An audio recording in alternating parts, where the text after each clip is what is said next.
Boyfriend, 22M, couldn't stop liking half-naked pictures of other women, so I, 21F, posted one of myself. Alright, my 22M boyfriend has started following a lot of Instagram women. Not regular ones, I don't mind those, but particularly the ones in lingerie, and with their ass out.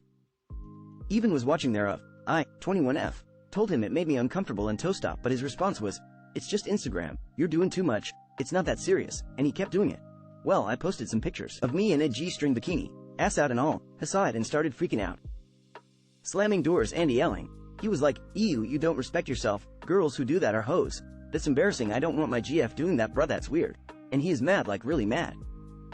I had told me to take it down, and I said, "No, isn't this what you like to see?" And his response again was, "You're in a relationship, why would you do that?" And I said, "I am only posting what you like." After I said that, he started ignoring me. It's been hours and, honestly, IDC.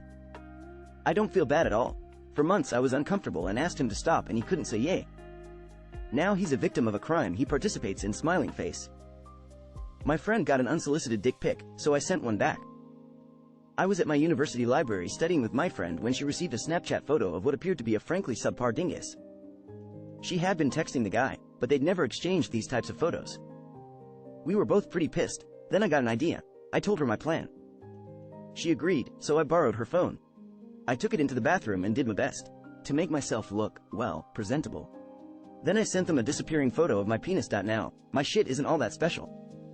In fact, ID's more or less average. But it did happen to be more, well, presentable than what Mr. Dick Photo was proud to share. He sent her one last message, WOWU upgraded, and then she never heard from him again. Edit. This was on an ephemeral messaging app called Snapchat. Because of how the app works, she didn't see the photo I sent and it wasn't saved to her phone. Also, I used her phone to do it. I never sent anything to her. She didn't see my PP, y'all. ID not send her a dick pic, and nothing was saved to her phone. My stepmother gets her just desserts after my father passed. My stepmother married my dad 10 years ago when I was 35. From the start she was awful. She would listen in on every phone call. We didn't find that out for years.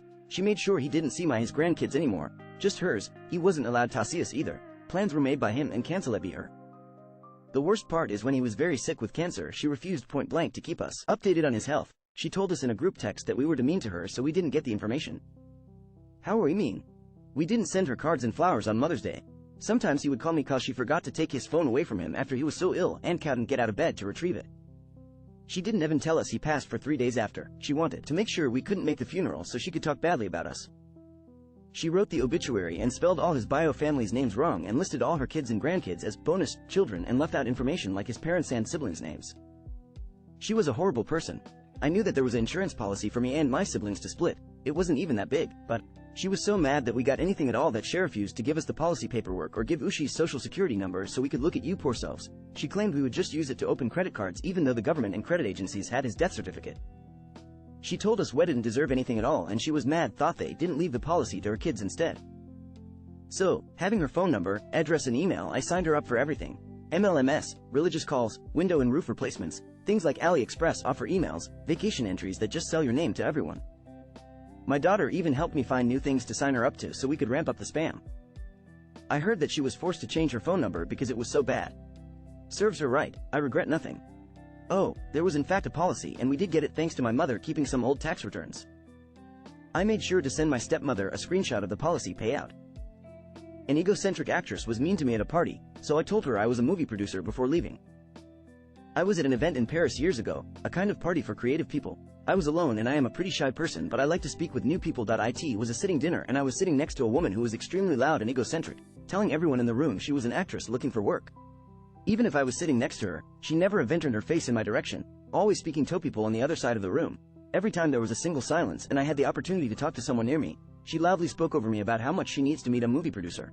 I was having a horrible evening. I can't stand people like that. I decided to leave early and go back home. I stood up and said, "Well, I need to wake up early tomorrow. Goodbye guys." After more than 1 hour of ignoring me sitting next to her, she heard me and asked me, "Okay, bye dude. By the way, what's your job?" And I told her, "I am a movie producer. Good night." I saw she was dead inside, and she tried to stand up and speak to me, but I left quick with a smile on my face. Neighbor kept hogging the shared garden, so I kept his Wi-Fi hostage until he moved out. A few years ago, my GF and I used to live in a small building with only a handful of apartments and a tiny garden we shared with the rest of the residents. My neighbor was this guy everyone hated. constantly blaring music, leaving trash in front of his door, loud drunken grill parties all weekend, every weekend, and ignoring all requests to keep it down, citing his rights to be loud. You know the one.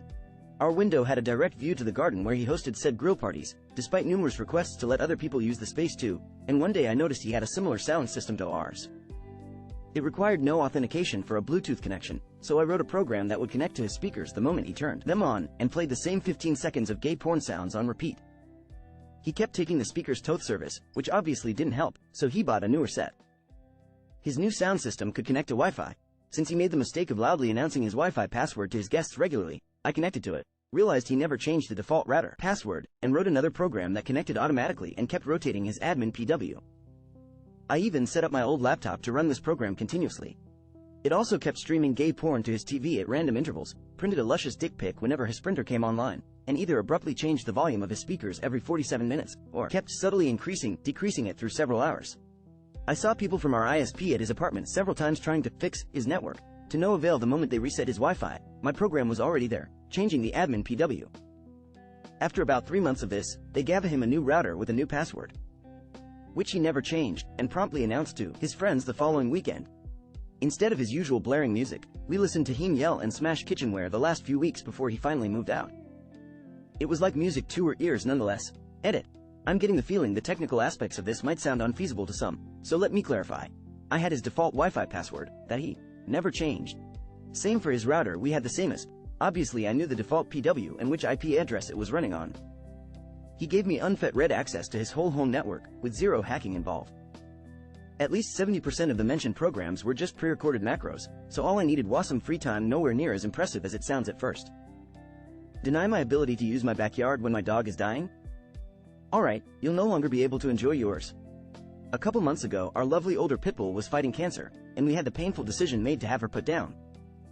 She was low on energy at this point, moving was difficult, and getting her to eat was getting near impossible. With that, one of the only things we wanted to give her was one last day outside in the backyard. So, the day before she was to be put to sleep, in the early morning I set out to set up a tent in our backyard, and filled it inside and outside with things our dog absolutely loved. I noticed as I was setting things up, the neighbor behind us was placing sticks and leaves in their fire pit. Which normally, I wouldn't care at all, but the poor dog is having trouble breathing at this point. I figured it wouldn't be an imposition to let them know my current situation and asked if they could postpone the burning just for today. The wife let me know that they're just going to be burning a few things to clear their yard and it won't last very long at all, and she gave me some level of understanding about the dog. With that, she lit up the fire and the smoke billowed into my backyard. For some context, the neighbor is directly behind my property. I have about a 100 feet by 100 ft backyard and theirs is about 50 feet length x 100 ft wide. Just to add this, I don't mind if people are burning things around me. I am not particularly fond of it, but if it makes them happy, that makes me happy. A few hours go by. I notice they are still outside adding more things to the fire. I approach and ask them kindly on an ADA, trying to be as patient and understanding as possible. They say they are almost done. A few hours later, there is a raging fire outside and I can visibly see the husband outside pointing at my home, yelling, and then adding actual campfire logs, no longer leaves and sticks. At this moment, I'm not angry, I'm just very sad. Poor dog isn't going to have the last day we wanted to give her. We would take her somewhere else. We don't want to stress her, so we spend the rest of the day inside. Later that night, around 9 p.m. as the sun is setting, we go out for a walk and notice the damn fire is still roaring. Mind you, as it was most of the time, with no one there. At this moment I am now pissed off and start looking into state laws, city laws and everything in between. From this I find out that my city has an ordinance that clearly states a fire pit cannot be within 50 feet of a structure. I could if I wanted to contact the city and have it stopped simply because no matter where they place it in their backyard it will be within 50 feet of their home. But that seems non-permanent enough. I was already considering getting a fence installed and already had multiple quotes.